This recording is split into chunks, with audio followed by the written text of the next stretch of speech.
place to start with a side plank is against a wall. So how you're going to do this, your setup will be, you're going to get about a little less than arm's length away. You'll kind of find your comfortable position. The more you come away from the wall, the harder it will be. The closer you are to the wall, the easier it will be. So from here, what you're going to do is you're going to push the wall away with your arm. And I'm going to take my feet a little further away from the wall. And you're going to be in one straight line. So you're going to be here. You're not going to be, poked out all in line from here. And this might be enough. So again, you want to have a good space. You want to have good space between your ear and your shoulder. You don't want to be cranked up here. You don't want your hips to sag. You want to be in a nice straight line and holding here.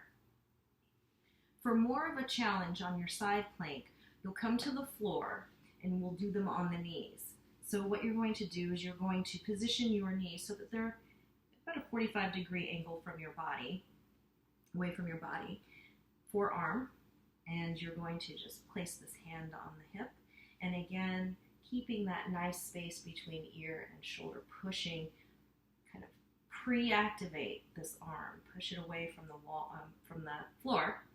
And what you're going to do is you're going to push up onto your knees and also take the hips forward. So my hips aren't sagging, they're up there.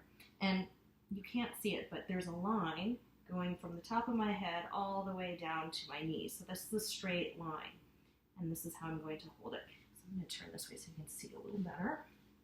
So when I come up, my knees are a 45-degree angle, but when I push up, I'm pushing my hips a little bit forward as well, but so that I'm in a good line. I'm not pushing my belly way out. I'm keeping a good tight core. This is activated, and my hips are stacked on top of one another. My knees, my feet are together.